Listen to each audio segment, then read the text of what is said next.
हम सब नवनिर्वाचित विधायकों ने, मेरे सहित सबने शपथ का क्रम जारी रखा है और मुझे इस बात की प्रसन्नता है कि आज हमने पहले दिन में ही एक सकारात्मक संदेश भी दिया है। पक्ष विपक्ष ने मिलकर के हमारे नवीन विधानसभा अध्यक्ष का नामांकन का फॉर्म जमा किया है और मैं दल के नेता होने के नाते से विपक्ष के इस सकारात्मक सहयोग का स्वागत भी करता हूं और उम्मीद करता हूं कि विपक्ष अपना सकारात्मक रचनात्मक उनकी भूमिका वो निभाए और हम अपनी भूमिका निभाते हुए प्रदेश के विकास के क्रम में और नवीन ऊंचाइयों तक मध्य प्रदेश को ले जाए। मैं अपनी ओर से एक बार फिर यशस्वी प्रधानमंत्री के नेतृत्व में इस सरकार को डबल इंजन की सरकार के रूप में ले जाने का संकल्प करते हैं। हमने मोदी जी का अभी का बनारस का भाषण सुना है, वो सारे उनके सपने और वो सारी योजनाएं जो देश की प्रदेश की भलाई के लिए जो लागू कर रहे हैं उसमें सार्थक भूमिका निभाते हुए, जैसे उदाहरण के लिए श्री अन्न अर्थात मोटा अनाज को लेकर के मध्य प्रदेश का आदिवासी अंचल बहुत बड़े पैमाने पर इसका अपना दायरा कवर करता है और हम उसमें आगे बढ़ रहे हैं। साथ ही साथ सांस्कृतिक अनुष्ठान का पर्व चल रहा है, तो हमारा अपने बाबा महाकाल के महालोक से लगा करके ओरछा के राजा राम के मंदिर तक, सलकनपुर से लगा करके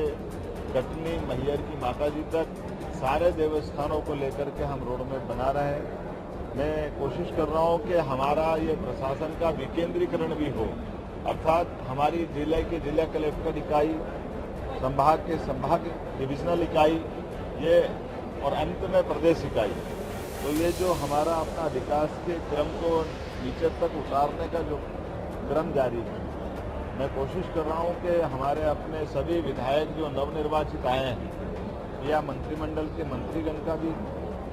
गठन होगा, तो सबको अपनी प्रशासनिक दक्षता के लिए जो जो जरूरी है ऐसे वर्ग लगा करके उनकी भी बाकायदा ट्रेनिंग कराएंगे ताकि डे फर्स्ट से वो अपना काम अपनी दक्षता के साथ करे,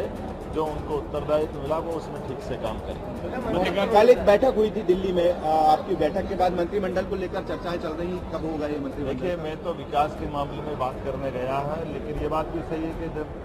मुख्यमंत्री बनते हैं, उप मुख्यमंत्री बनते हैं, तो मंत्रिमंडल का गठन भी होता है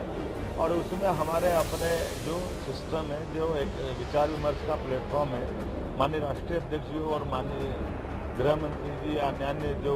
वरिष्ठ जन है वो उस पर विचार करके और हमारी प्रदेश इकाई भी उनसे परामर्श करेगी। जहाँ जिसकी आवश्यकता पड़ेगी, हम प्रदेश के परिप्रेक्ष्य में निश्चित रूप से हमारा समृद्ध विधायक दल है और समृद्ध लोग हैं और उनमें से अच्छे लोगों का चयन भी होगा। मैं अपनी ओर से एक बार फिर आपका आभार मानता हूँ, बहुत बहुत कृपा करते हैं और ये सौभाग्य की बात है कि मैं तो यहीं निवास करता हूँ, तो स्वाभाविक रूप से मैं समझ नहीं सकता हूँ कि इसमें कोई गलत बात है। और अतीत के काल में भी ऐसे जवाहरलाल नेहरू जब आए थे 1956-57 में, जब विश्वविद्यालय की शुभारंभ के वो 2 दिन रहे थे, डॉक्टर राजेंद्र प्रसाद जी यहाँ रहे हैं, बाद में भी लोग रहे हैं, तो मैं तो उसी सिलसिले में, और हम तो मुख्य सेवक हैं और बाबा कृपा करेंगे। महाकाल महाराज की जय। मुझे इस बात की प्रसन्नता है कि माननीय प्रधानमंत्री ने कल जो यात्रा का जो हरी झंडी दिखाई थी और वो बहुत सफलता के साथ हमने अपनी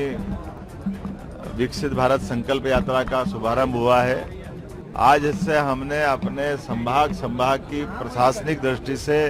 विकास के मामलों को लेकर के बैठक प्रारंभ करने का निर्णय किया था। उसमें 10 संभाग में सबसे पहले उज्जैन संभाग की बैठक ली है,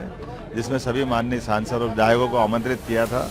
और हमने विभागों की विकास के मामले में माननीय मोदी जी की जो कल्पना है कि विकास की प्राथमिकता सबसे पहले होना चाहिए, ऐसे विकास के कामों का एजेंडे पे बात की है और कोशिश कर रहे हैं कि ये लगातार सभी संभागों की बैठक करेंगे और उन संभाग के अंदर इन सब कामों का संभाग, जिला और विधानसभा इकाई अर्थात एसडीएम की जो इकाई होती है, एसडीएम जिला और संभाग और फिर प्रांत, तो ये विकेंद्रीकृत व्यवस्था में सभी कामों की प्रॉपर मॉनिटरिंग हो, सभी की गुणवत्ता बनी रहे, जनता के हित के निर्णय सबसे पहले लागू हो, ऐसे विकास मामलों की हमने चर्चा की है। मैंने अपनी ओर से उज्जैन में कोशिश की है आने वाले समय में ये विकास के काम और तेजी से चलते जाएं। बहुत बहुत धन्यवाद।